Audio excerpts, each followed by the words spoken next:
सी बात है। तो अब जो आदमी 75 का हो गया, उसने खुद अपनी लंबी उम्र की तैयारी ही नहीं करी, और जब उसने कोई तैयारी खुद नहीं करी है तो उसका परिवार या उसके समाज उनको कैसे तैयारी, वो कैसे तैयारी करेंगे? तो आपका ये कहने का मतलब है कि पहले तो शायद वो 60 साल तक जीता तो बहुत बड़ी बात थी, तो जब तक वो कमा रहा था वो जी रहा था, अब वो 80 साल तक जी रहा है। तो इसके जो परिणाम है वो भी इकोनॉमिक एंगल मुझे समझाइए। इसके इकोनॉमिक एंगल बहुत भयावह है। आज हिंदुस्तान में 60 साल की उम्र में आपने एक आदमी को रिटायर कर दिया। आदमी को अगर 80 साल तक जीना है तो 20 साल के लिए उसको अपना इंतजाम करना है। उसकी पत्नी 10 साल छोटी है तो 30 साल के लिए पत्नी के लिए इंतजाम करना है। औरतें आमतौर पे 5 से 7 साल ज्यादा जीती हैं, तो 35 साल के लिए उसे अपनी पत्नी के लिए फाइनेंशियल इंतजाम करना है और 20 साल के लिए खुद के लिए इंतजाम करना है। आज के इन्फ्लेशन में, आज की महंगाई में कितना भी पैसा आप एक जगह रख दीजिए, क्या वो 35 साल तक खींच सकता है? ये प्रैक्टिकल नहीं है।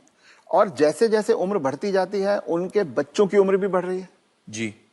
जो आज 70-75 का होगा, बच्चे भी तो 50-55 के हो रहे होंगे। वो अपना बुढ़ापा देखेंगे, वो अपनी लड़की की शादी देखेंगे, वो अपने मकान की किस्त चुकाएंगे। तो जो पीढ़ियों के बीच की जो दूरियां हैं वो बढ़ती जाती हैं। ये इकोनॉमिक वजह से बढ़ रही है। इकोनॉमिक वजह से बढ़ रही हैं। तो अब वो जो कॉन्सेप्ट है कि 60 साल की उम्र में हम रिटायर हो जाएं, उससे बाहर निकलना होगा। जब तक शरीर साथ देता है काम करते रहना है और 2 पैसे कमाते रहना है जी। कुछ करके किसी तरह से अपनी आर्थिक स्वतंत्रता को कायम रखना चाहिए, जितने ज्यादा से ज्यादा समय तक हम रख सकते हैं। अपने आप को वोकल रखना भी बहुत ज्यादा जरूरी है।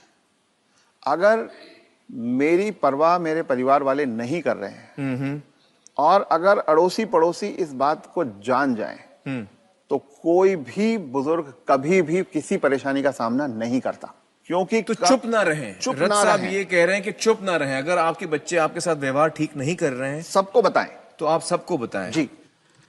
रथ साहब, बहुत सारे जो बुजुर्ग हैं हमारे समाज में, उन पे प्रेशर आता है बच्चों की तरफ से कि आपकी जो जायदाद है या जो घर है या जो प्रॉपर्टी है, जो कुछ भी आपके पास है, वो आप हमारे नाम कर दें।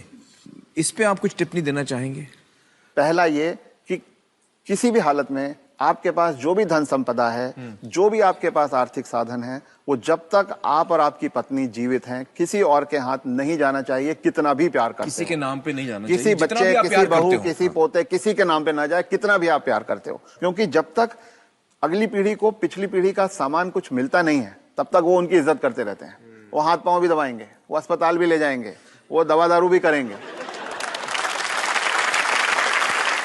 और वो ही माँ बाप सबसे ज्यादा सफर करते हैं जो अपने प्यार के कारण उमड़ते चले जाते हैं।